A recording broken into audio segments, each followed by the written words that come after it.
Bom dia, bem-vindos e bem-vindas a mais uma aula de Sociologia comigo, professor Josimar. Uma pessoa séria, centrada e que traz o conteúdo da melhor forma possível para o seu entendimento. Inscreva-se no nosso canal, compartilhe e estude, registrando os conteúdos com bastante riqueza de detalhe para você que está aí em casa não ficar perdido no conteúdo que foi aqui ministrado. Então, vem comigo para mais uma aula de sociologia. Bom, hoje nós vamos falar o seguinte: modelos produtivos, ok? Modelos produtivos. Então, vai seguir toda aquela linha de reflexão relacionadas ao trabalho que nós já iniciamos na aula passada, ok? E nós estamos falando, obviamente, do trabalho no sistema capitalista. Beleza, galerinha? Então vem comigo que o assunto agora é sério. E antes de entrarmos no assunto de aula propriamente dito, quero lembrar que esse conteúdo está sendo gravado e que é protegido por direitos autorais, além de ser de propriedade intelectual da nossa escola. Por isso, a sua reprodução, mesmo que parcial, ou sua comercialização, ela é proibida e passiva de medidas judiciais. Então, meus amores, bem-vindo e bem-vinda a esse encontro maravilhoso da manhã de quarta-feira. Ok? Comigo, professor Josimar.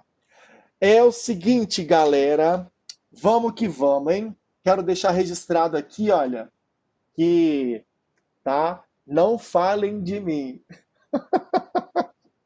Não falem de mim, tá, Ana Clara? Tá registrado. Amores, é o seguinte, vamos recapitular o que nós trabalhamos semana passada. Vamos recapitular o que nós trabalhamos. Vocês viram, né? A gente começa o vídeo sério, depois a gente entra aqui, ó, no nosso diálogo, que é um diálogo massa. E a partir daí, galera, eu quero o seguinte. Ô, João, vai ter, velho. Eu já até adianto. É da página 11 e a página 13. Se eu não me engano, é a última atividade que vocês vão fazer de sociologia. Tá bom?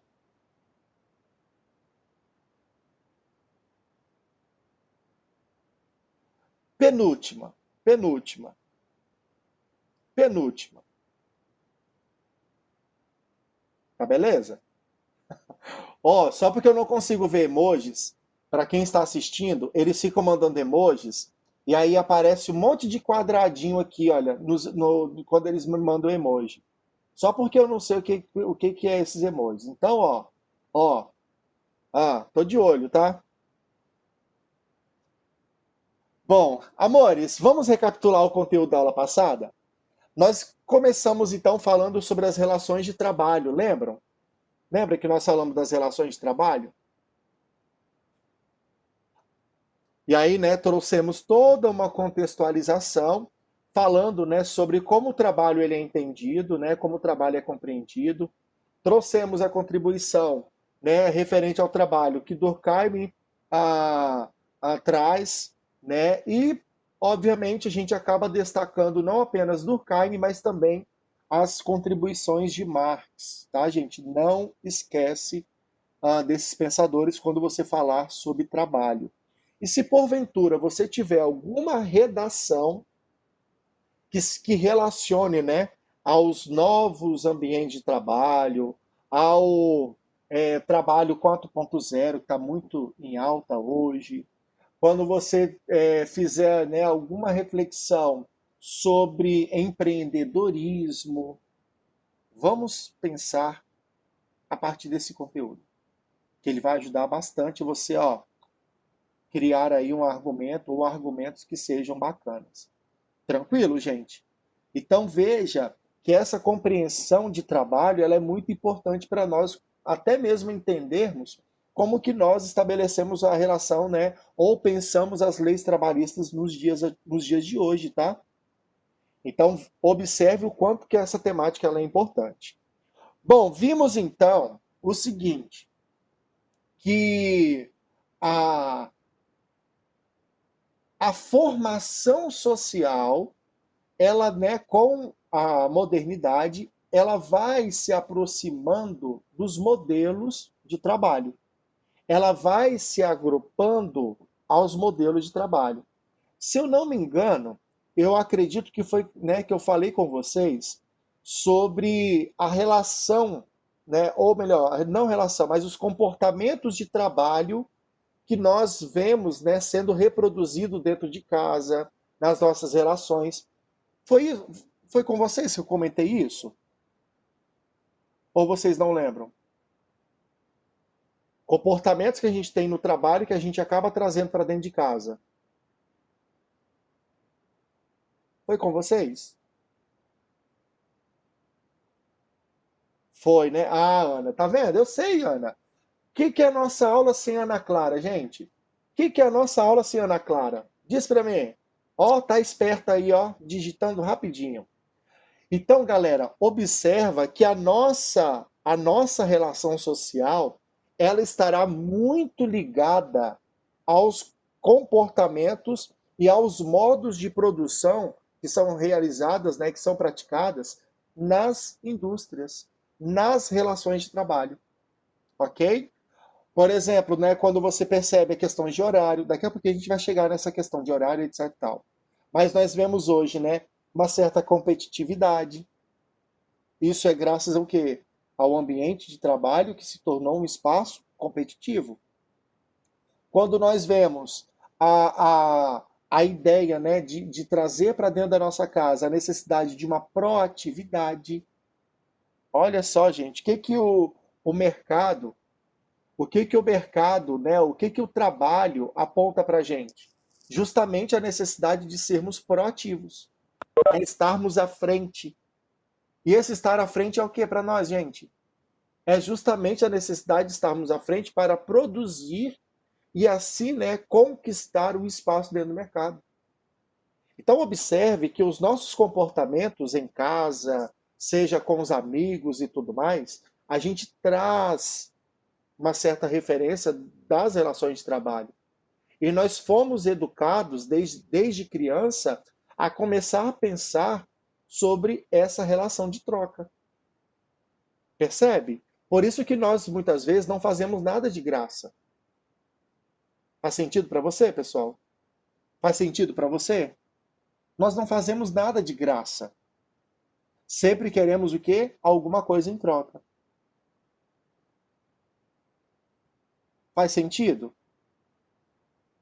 Nós sempre queremos um pagamento. Nós sempre queremos receber algo diante daquilo que nós fazemos. E aí, né, dependendo do que nós recebemos, ainda a gente faz o quê? Ainda a gente reclama dizendo que, ó, não é suficiente. Fiz tanto para receber isso. Então, galera, observa que a relação de trabalho ela começa a moldar, né, as nossas relações sociais. E aí, né, vemos e conhecemos um cara chamado Karl Marx. Isso nós tivemos a oportunidade de falar dele também em apostilas anteriores. Marx traz para a gente uma reflexão sobre, né, sobre o modo de produção. Né? Os modos de produção, então, se tornam, né, os fios condutores das nossas relações. E aí é onde, né, ele vai perceber que, em nome de um lucro, né, acontece a exploração da classe trabalhadora. Só que para acontecer a exploração, o que ele observa? Que, que a classe social ela está dividida. E aí nós não falamos mais, né, em uma categoria. O que nós falamos? Em duas classes. E Marx vai trazer, então, uma referência a essas duas classes que estão, né, na, na, na formação da nossa sociedade, que é a classe burguesa e a classe dos operários. E aí, né, os operários, segundo ele, sempre visto como aquele que vai produzir, vai estar na linha de frente da produção, para que a burguesia continue, né, para que os burgueses continuem alcançando riqueza através do trabalho que é realizado pela classe operária. E aí, galera, nessa relação de trabalho, alguns eventos foram acontecendo. Marx trouxe para a gente, então, né, a ideia de que essa organização capitalista ela está, né, sustentada ou ela é fortalecida pela alienação. Já ouviram falar nessa palavra? Alienação? Já ouviu? Alienação. O que você já ouviu falar da palavra alienação? Qual é o seu entendimento? Traz para nós. A pessoa está muito alienada, ok. O que isso significa, Aninha? Guilherme, meu entendimento é de manipulação. Opa, bacana. Reza, falou semana passada. Aham, de alguém que está alheio a algo. Ok. Mais o que? Mais o que? Mais o que? Alienação.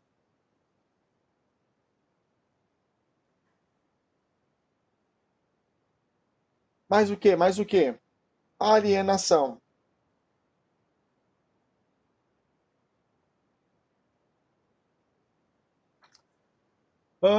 Cadê? Eu fui pesquisar o significado e os sinônimos dela e não entendi nada, não. E o que que você encontrou, João? Se tiver microfone, abre o microfone e fala com a gente. Ainda não sei o que é o quê. Ô, João, você é demais, cara, na moral. E aí?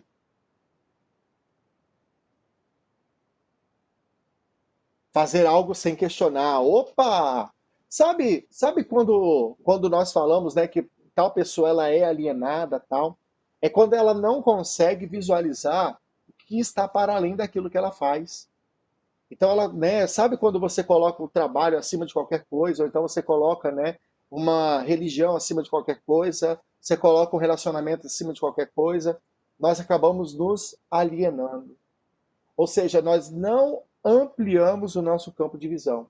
Nós ficamos, ó, taxados. Nós ficamos, melhor, nós ficamos fixados. Exatamente. Muito limitado, Fernanda. Muito limitado. E aí, ao invés de você ampliar, você canaliza cada vez mais. Exatamente, João. Exatamente. Sabe aquelas viseiras? Da viseira, né? Que você está dizendo. Ó, exatamente. E aí o que que acontece? Nós, né, aprendemos com Marx que na relação de trabalho o homem ele também se torna alienado. E aí, nessa alienação, o homem acaba não se identificando com aquilo que ele produz. Por quê? Porque é distante. Percebe? É distante.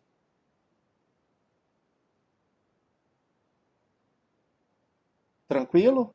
Então a sua satisfação estará distante da sua produção. Então não haverá, olha, a aproximação entre aquilo que eu produzo e aquilo, né, e quem é o produtor. É como, por exemplo, né, é como se eu não tivesse condições de, imagina que eu compro uma fábrica, né, trabalho numa fábrica de roupas, ganho, né, aí nós, né, um outro conceito que Marx fala da mais-valia, não ganho o suficiente para aquilo que eu produzo, porque o lucro ele é muito maior do que, né, aquilo que poderia ser valorizado na relação de trabalho. E aí o que, que acontece? O que, que acontece? Eu não tenho condições nem para comprar aquilo que eu produzo. E aí, né, nós acabamos colocando acima, né, o produto acima do próprio produtor, ok? Então, o meu retorno ele é irrisório. Tranquilo?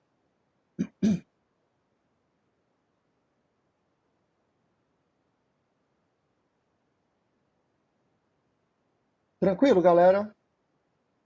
Quem está aí? Toque, toque. Ah, Aninha. Aninha sempre primeiro, ó. Coisa bonita. Tranquilo, ok. Então, beleza. Para frente, então? Para frente. Toda essa proposta de Marx é uma crítica que ele faz a essa relação de trabalho voltada exclusivamente para o capital.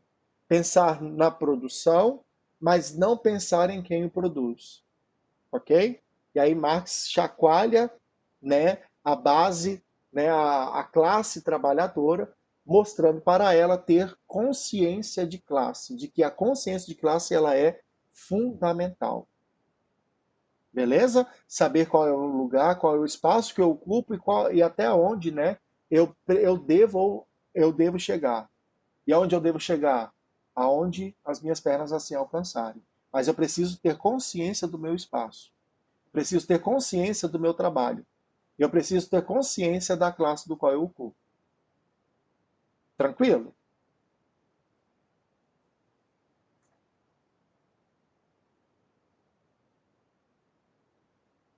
Tranquilo, galera? Partindo então, hein? Continuando a nossa caminhada. Quando a gente trata então dos modelos produtivos, nós continuamos falando desse modelo, ok, de trabalho voltado para o capitalismo. Marx, então, ele sugere, né, ele faz essa crítica e pede que os trabalhadores, né, sejam conscientes do seu espaço no mundo, do seu lugar no mundo. E é justamente, né, estar ciente do seu espaço no mundo, do seu lugar no mundo, que a, a proposta política, né, pensada por Marx é justamente trazer um fortalecimento para as discussões políticas do seu tempo. Ou seja, era preciso que os trabalhadores participassem dos espaços de decisão. Aí, né, a, acontece, né, o fortalecimento dos movimentos sociais, ok? Só que a grande engrenagem chamada indústria, só que a grande engrenagem que produz, ela não parou. O que ela fez? Ela se modificou. Se modificou com a intenção de atender às necessidades, em especial, ela se adequou para poder alcançar um lucro ainda maior. A intenção de quem produz é alcançar lucro, ok? Então, nós encontramos aí, né, algumas referências, né, que a gente vai falar agora. A primeira referência, né, é chamada de Taylorismo ou Taylorismo, ok? Já ouviram falar essa expressão? Já estudaram? Taylor. Já? Ótimo. O que seria Taylorismo, então? E Ana respondeu segundo, Risa foi mais rápida. E aí, o que seria Taylorismo? O que vocês lembram?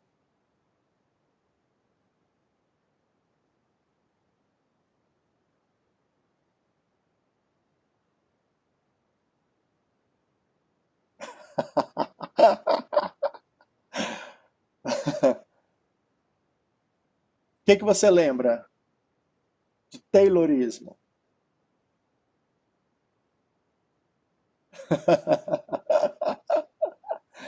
Oh, meu Deus.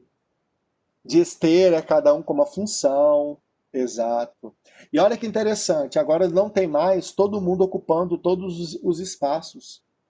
O trabalho ele se torna cada vez mais especializado. Percebe? Cada vez mais especializado. Ou seja, eu trabalho em um setor, a responsabilidade daquele setor é minha e do meu grupo. Ok? Então, quando chega para o nosso setor, nós temos uma responsabilidade a cumprir. Tranquilo? Então, o trabalho se tornou mais especializado.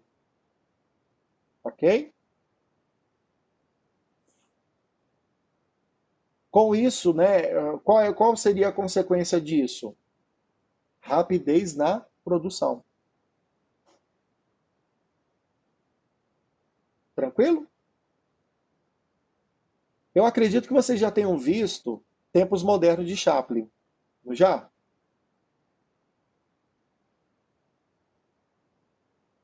Ou não? Pois é, trata justamente dessa evolução. Essa evolução do sistema capitalista e as relações de trabalho. Trata justamente disso. Depois um outro movimento, né, encabeçado por Henry Ford, chamada de Fordismo. E aí, gente?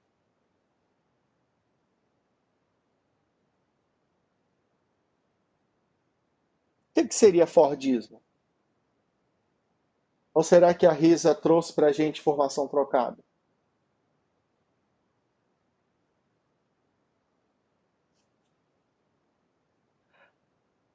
E aí, Fordismo?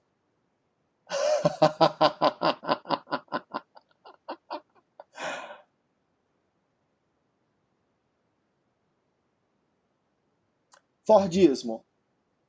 E o Fordismo, gente, o que seria? Ó, diminuição do tempo.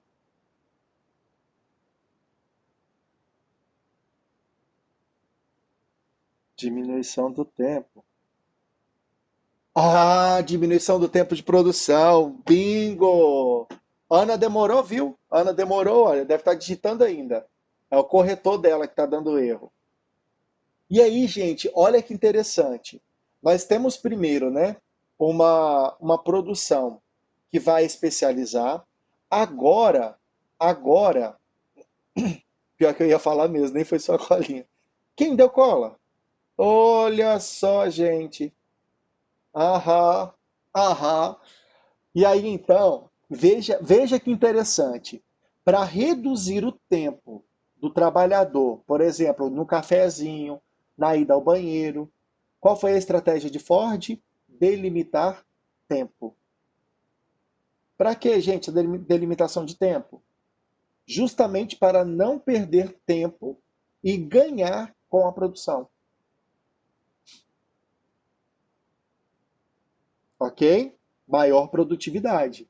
Então nós temos horários fixos para o café. Olha só, hein? Olha a organização. Nós temos, por exemplo, né? Ah, eu preciso ir ao banheiro, tal, né? Você pode até ir, mas veja a questão do tempo. Então, galera, a gente começa a observar que os modelos produtivos, eles começam a extrapolar os espaços das fábricas. Quando eu estou em casa, eu também começo a ter limitar tempo para as coisas. Eu duvido se na sua casa não seja assim. Eu começo a especializar trabalho. Isso, isso, Lucas. Exato. Ah, tá, você perguntou ou. Nossa, velho, tô lendo tudo errado hoje. Esse é o Fordismo, o tempo. É o Fordismo, tá? Então, cada função, ela precisa, obviamente, né, ser executada dentro de um tempo. E o tempo ele vai ele é o ponto ele é o ponto alto, né, é o ápice da relação, né, de produção dentro desse sistema Fordista, ok? Tranquilo, galera?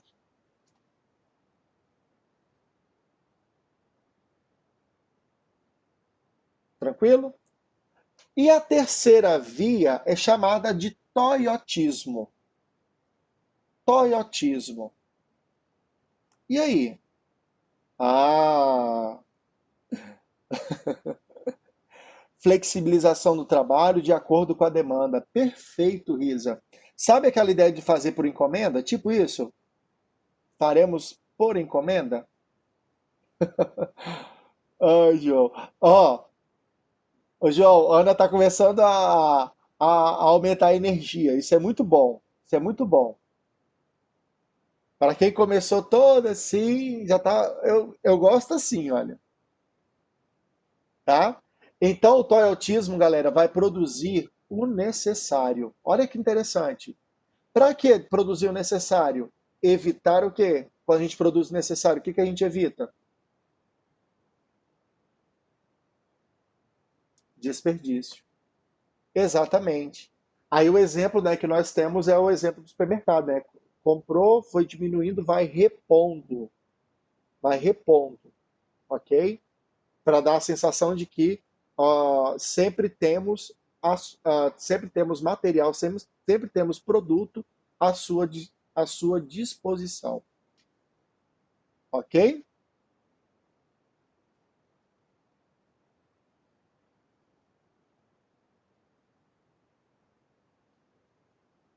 Ou faz esquema de estoque. Aí já é uma outra história dentro do sistema, né? Quando a gente faz esquema de estoque, a gente está justamente, né, a, como que fala? Sabe quando a gente percebe que, como que fala, gente? Que ao invés de guardar o estoque, né, guardar em depósito para chegar ao tempo de validade, o que que a gente faz? Né, a gente faz de tudo para que aquele produto seja vendido, para não perdermos mercadoria. E aí, ao invés de guardar, né, o estoque dentro do depósito, né, e fingir que ele não existe, o que que a gente faz? Vendemos. E aí acontecem as promoções, que é uma forma, né, que o sistema produziu para poder, né, vender o produto que está ali quase ou, né, chegando na, como que é o nome? Chegando no tempo de validade, tá bom? Evitar gastos necessários, exatamente. Morro de medo de comprar em queima de estoque e o produto vir quebrado e tal. Ana, é assim, é claro que, né, quando se tem uma promoção, ó, existem algumas regras para as promoções. O próprio Código de Direito também nos apresenta isso, né, o direito do consumidor. Mas o consumidor ele não sai lesado, não, tá? Ele não sai lesado. Mas para fazer isso é preciso abaixar o preço do produto. Então você não sairia ganhando tanto quanto se produzisse só aquilo que é necessário. Exatamente, João, exatamente.